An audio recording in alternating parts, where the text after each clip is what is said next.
St. James' most wanted man among two Jamaicans in custody in Haiti, 43-year-old farmer murdered in St. Elizabeth, and the Miami Heat got knocked out of the NBA last night. This is Undiluted News. Mikey Bones reporting. Finance Minister Dr. Nigel Clark on Tuesday disclosed the shortfall of $22 billion revenue and admitted that this is a setback to the government fiscal target.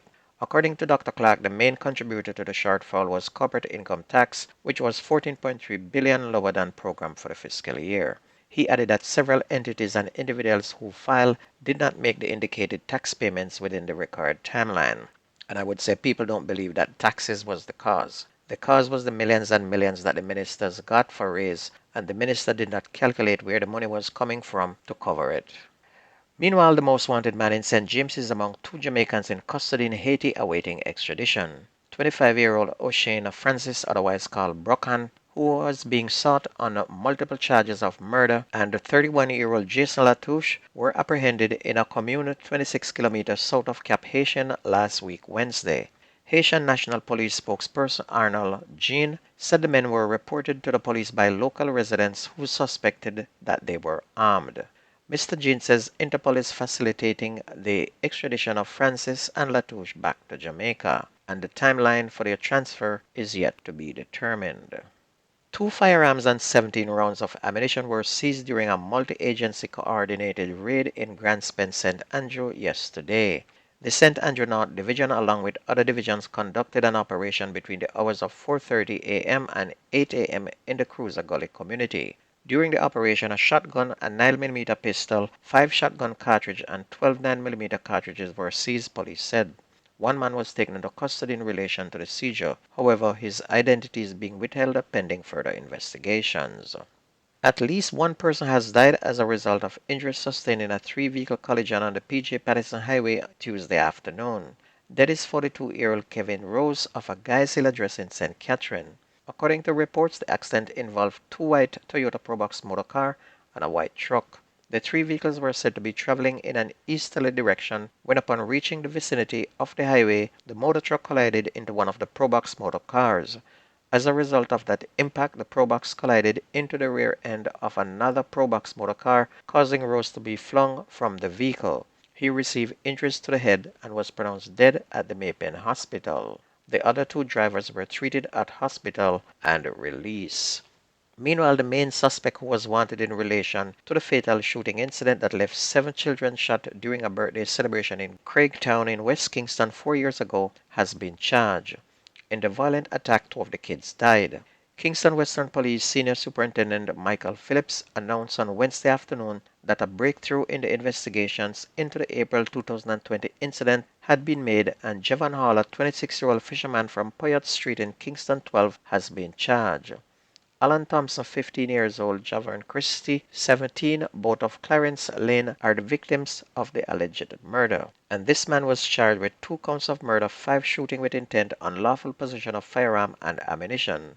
Investigators stated that on April 25th at about 10:32, 2 men on foot opened fire on the gathering of youngsters attending a birthday party before fleeing, and it was found that Christie, Thompson, and 5 other kids had been shot. The boys were taken to hospital where the others were hospitalized, and the 2 boys declared dead.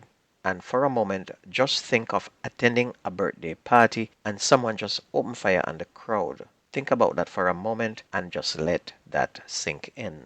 Following the murder of a 43-year-old farmer on Tuesday, the Elim community in St. Elizabeth is once again on edge. Grassett Griffiths was shot and killed by 2 masked gunmen who ambushed customers at a store. Mr. Griffith was reportedly one of 4 people inside the shop at about 9 o'clock when armed men entered and started shooting, sending customers running for cover. Mr. Griffith was shot in the head. The gunmen then set fire to the shop and kicked in the door of a house behind the building before leaving. A man who was inside the house said he narrowly escaped the gunmen by running through the back door. And since December of last year, there have been at least 5 murders in that little community. And this is St. Elizabeth we're talking about. Back in the days, the only thing used to happen there was someone stealing a goat or somebody stealing 2 chickens. You never used to hear of anyone being murdered.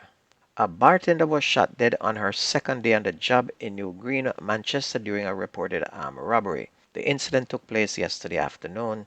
Her identity has not yet been ascertained. Preliminary reports indicate that around 1 p.m., two armed assailants targeted a bar in New Green Square, robbing it of cash before opening fire on the bartender. The gunmen, while running towards a waiting car, continued shooting in the square before making good their escape.